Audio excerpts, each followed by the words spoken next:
Hello दोस्तों, आपका मार्गदर्शन पे बहुत बहुत स्वागत है। तो दोस्तों, नवरात्रि आने वाली है, यानी 25 मार्च को नवरात्रि का प्रथम दिन होगा। प्रतिपदा तिथि होगी दोस्तों, और इस दिन हम करेंगे कलश स्थापना। माता दुर्गा का आह्वान करेंगे, उन्हें अपने घर बुलाएंगे और माता के आने से हमारी समस्त कष्ट समाप्त हो जाएंगे। तो दोस्तों, हम सभी माता रानी का व्रत रहे ना रहें, पर सबके दिल में माता रानी विराजमान होती हैं और हम उनकी पूजा करते हैं। और कभी किसी हालत में हम ये नहीं चाहते हैं कि माता रानी हमसे रुष्ट हो, नाराज हो और हमारे घर से खुशियाँ चली जाएं। तो देखिए दोस्तों, आप व्रत रहे ना रहे वो आपकी शारीरिक क्षमता पे निर्भर है, आपकी आस्था पे निर्भर है, परंतु ये 9 दिन जो होते हैं वो बेहद खास होते हैं। आप बिना व्रत रहे भी माता रानी को प्रसन्न कर सकते हैं, यानी एक अच्छा आचरण रख करके। और कुछ विशेष चीज़ें हैं जो मैं आज बताऊंगी। आप अगर व्रत रहते हैं तो भी अच्छा है, और व्रत नहीं रहते हैं तो भी इन नियमों का पालन करेंगे। इससे आपका नवरात्र व्रत जो है वह सफल होगा, और नवरात्र व्रत नहीं है तो भी आपको काफ़ी पुण्य की प्राप्ति होगी। तो दोस्तों, ये सारी बातें दुर्गा सप्तशती में लिखी हुई हैं, श्री विष्णु पुराण में लिखी हुई हैं। तो उन्हीं के आधार पे मैं बताने जा रही हूँ कि नवरात्रि के दिनों में ऐसी कौन कौन सी भूल है या गलतियाँ हैं जिन्हें नहीं करना चाहिए, यानी जिन्हें करने से व्यक्ति जो है वह पाप का भागी बनता है। तो सबसे पहले तो माँ दुर्गा को नमन, जय माता दी। इसी के साथ शुरू करते हैं दोस्तों कि वो कौन कौन सी गलतियां हैं जिन्हें नहीं करना चाहिए। उससे पहले मैं बता दूं आपको कि अगर कोई बालक है, वृद्ध है और रोगी है, तो बाल, वृद्ध, रोगी इन्हें कहीं किसी तरह का दोष नहीं लगता है। यानी अगर ये व्रत नहीं रखते हैं, सुबह पूजा पाठ नहीं करते हैं, तो भी इन्हें कोई दोष किसी प्रकार का नहीं लगता है। तो दोस्तों, इन तीनों लोगों को छूट होती है। तो ये लोग कभी किसी टाइम नाश्ता कर सकते हैं, दवा ले सकते हैं, इनके ऊपर किसी विशेष नियम का पालन नहीं होगा। परंतु जो मनुष्य स्वस्थ है वह माँ दुर्गा की आस्था करेगा, भक्ति करेगा, और इससे माता रानी उसके ऊपर प्रसन्न होती हैं। और ये जो पहर होता है, यानी ऐसा कहा जाता है कि ये माता दुर्गा का ही ये 9 दिन उन्हीं को सुपुर्द होता है, उन्हीं के नाम होता है। तो इस समय अगर हम माता दुर्गा की थोड़ी सी भी आराधना कर लेते हैं, थोड़ी सी भी भक्ति कर लेते हैं, तो ये हमें कई गुना बढ़ कर के फल देता है। क्योंकि दोस्तों, ये 9 दिन स्वयं में ही सिद्ध होता है या बहुत खास होता है। आप देखे होंगे कि अगर कोई जो यंत्र वगैरह है उन्हें घर लाने की, फोटो लाने की, मूर्ति लाने की सलाह जब दी जाती है आपको, तो यही बताया जाता है कि किसी पवित्र दिन में, ऐसे पवित्र दिन में नवरात्रि का भी दिन आता है। तो इस दिन में आपको बताया जाता है। क्यों बताया जाता है दोस्तों? क्योंकि ये दिन जो है वह स्वयं में ही सिद्ध है, और जब कोई पूजा पाठ आप किसी विशेष मुहूर्त में करते हैं तो उसका फल कई गुना बढ़ कर के आपको मिलता है, और इसकी वजह से आपकी पूजा पाठ जो है वह पूर्ण होता है और आप अधिक से अधिक फल के, पुण्य के भागी बनते हैं। तो इसमें सबसे पहली बात है दोस्तों, सबसे पहली भूल है, आप व्रत रहें ना रहें, इस बात का ध्यान रखें कि चाहे परिवार में हो, पड़ोस में हो, या कहीं किसी को भी आपकी किसी बात से दुख न पहुँचे। यानी सबसे बड़ा कष्ट है दोस्तों, या सबसे बड़ा जो अपराध है वो ये है दोस्तों कि हमारी वाणी द्वारा किसी को कष्ट पहुँचे, हमारे द्वारा किसी को कष्ट पहुँचे। तो यानी ऐसी वाणी का प्रयोग हमें नहीं करना है कि जिससे किसी को कष्ट पहुँचे। क्योंकि दोस्तों, जब किसी को कष्ट होता है तो वो हमें बदले में क्या देता है? वो हमें बदले में अपनी आंसुओं में हमें एक श्राप देता है, बद्दुआ देता है, जो हमारे लिए काफ़ी, मतलब इससे बड़ी कोई सजा ही नहीं होता है दोस्तों। अगर किसी ने आपको रो करके कोई बद्दुआ दे दिया तो यकीन मानिए वो आपके ऊपर, भगवान न करे कि ऐसा किसी के साथ हो, पर वो पड़ता ही पड़ता है। तो इन सब से बचने के लिए हमें अपनी वाणी को संयमित रखना चाहिए, यानी किसी को ऐसी वाणी का प्रयोग किसी पे नहीं करना चाहिए जिससे उसे कष्ट हो। अगर कोई ऐसी बात करना है तो इसे नियम में और संयम में रहते हुए आपको कहना चाहिए।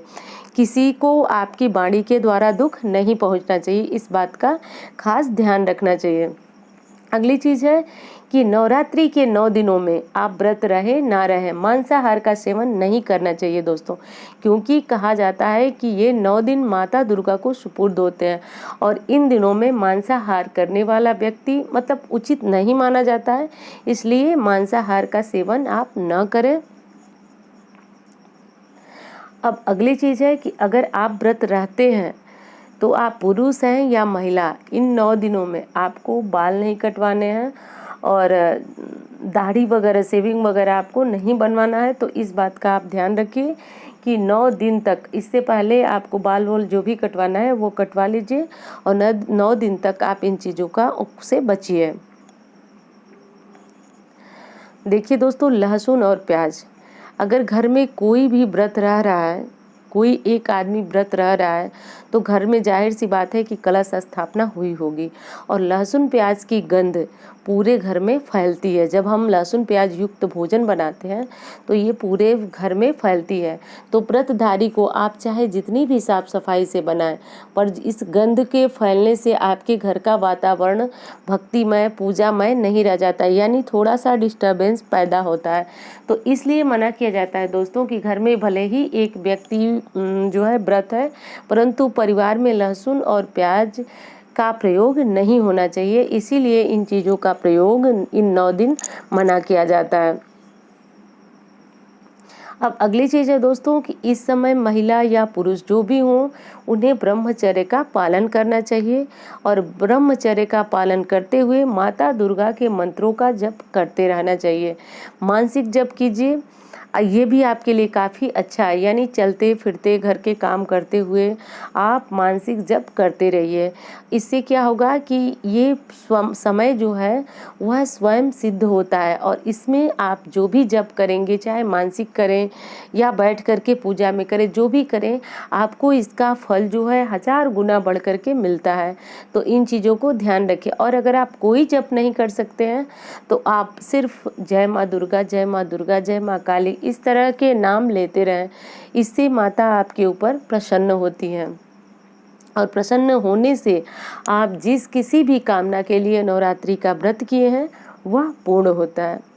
अब व्रत के दौरान आपको नाखून नहीं काटना है, तो नाखून आप नवरात्रि व्रत के पहले ही काट लीजिए और 9 दिन में मुझे नहीं लगता कि इतने बड़े नाखून होंगे आपको कि 9 दिन में काटने पड़ेंगे, क्योंकि 9 दिन इन चीज़ों का दोस्तों सर्वथा त्याग करना बताया गया है, यानी सख्ती से इन नियमों को बताया गया है कि इनका पालन नवरात्रि व्रत के दौरान होना चाहिए। तो नाखून इस व्रत में नहीं काटा जाता है। अब अगली चीज़ है दोस्तों कि सोना, दिन के समय सोना। तो होता क्या है दोस्तों कि अक्सर लोग व्रत के समय थकावट महसूस करते हैं। एक तो उनके अंदर एनर्जी की कमी होती है, दूसरी ये चीज़ होती है कि सुबह की पूजा के लिए सभी लोग लगभग जल्दी उठते हैं और जल्दी जगने की वजह से और रात को देर से सोने की वजह से दिन में सो जाते हैं। तो दिन में सोना नहीं चाहिए दोस्तों। श्री विष्णु पुराण के अनुसार दिन में व्रती को बिल्कुल सोना नहीं चाहिए। आप बैठ कर के आराम कर सकते हैं, परंतु सोना मना है। अब सोने वाले को सोना है आपको, तो आप ऐसे व्यक्ति हों जो व्रत नहीं रहते हो, वो लोग सो सकते हैं, परंतु जो लोग व्रत रहते हैं उन लोगों को बिल्कुल सख्ती से ये नियम है कि उन लोगों को दिन के समय सोना मना है। अब अगली चीज़ है कि व्रतधारी सूर्य निकलने से पहले यानी ब्रह्म मुहूर्त में ही अपने बिस्तर का त्याग करें, क्योंकि दोस्तों व्रत भी एक तरह का त्याग है, एक तरह का नियम है। और मैं हर वीडियो में आपको बताती हूँ कि जब कोई व्रत रखते हैं आप, तो उसके नियमों का पालन करना ज़रूरी है, क्योंकि ये त्याग, ये पूरा एक चक्र होता है। जब आप उसको पूरा नहीं करते हैं तो आपका व्रत पूर्ण नहीं होता है। तो जब भी आप नवरात्र का व्रत रहें या किसी व्रत में, आप ब्रह्म मुहूर्त में उठने की कोशिश करें। सूर्य निकलने के बाद आप न जगें, पहले ही जग जाएं। और इसके बाद जगने के बाद आपको अपने दैनिक कर्म से निवृत्त होकर के और अपना पूजा पाठ करना है। और सबसे बड़ी चीज़ दोस्तों यह है कि जो भी मतलब महिलाएं हैं, उनके ऊपर काफ़ी जिम्मेदारी होती है, पूरे परिवार की जिम्मेदारी होती है। तो सबको ध्यान में रख करके और आपके पास जितना समय बचता है आप उतनी ही भक्ति करें, पूजा करें, क्योंकि परिवार के बाकी सदस्य जो आपके ऊपर आश्रित हैं उनकी भी सेवा एक तरह से पूजा ही है। तो आप इन नियमों का ध्यान रखें और ऐसा न हो कि आप व्रत के दौरान अपनी किसी जिम्मेदारी से पीछे हटें। तो इन सब बातों को आप ध्यान रखें। व्रत में कन्या पूजन करें, माता को प्रसन्न करें, यानी जिस भी तरह से आपको लगता है कि आपका व्रत पूर्ण होता है और आपको खुशी मिलती है, उससे सच में माता को खुशी मिलती है। तो इस तरह से करके आप अपने व्रत को पूर्ण करें। तो दोस्तों यही कुछ नियम हैं जिन्हें करने से माता रानी प्रसन्न होती हैं। और पहले भी बताई हूँ आपको कि बाल, वृद्ध और रोगी पे ये सारे नियम नहीं लगते हैं। यानी वो दिन के समय सोना चाहें, मतलब जब भी उन्हें दवा की ज़रूरत हो, नाश्ता की ज़रूरत हो, वो कर सकते हैं। इन लोगों पे कहीं किसी तरह की पाबंदी नहीं है।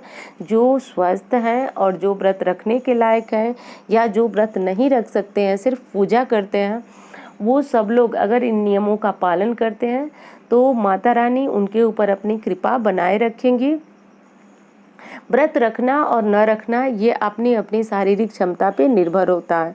हाँ, ये ज़रूर कहूँगी कि अगर आप स्वस्थ हैं, माता में आस्था है, तो आप व्रत रखिए, माता रानी आपके ऊपर अपनी विशेष कृपा रखेंगी। तो दोस्तों उम्मीद करती हूँ वीडियो आपको अच्छी लगी होगी। मिलती हूँ इसी तरह की वीडियो के साथ। धन्यवाद।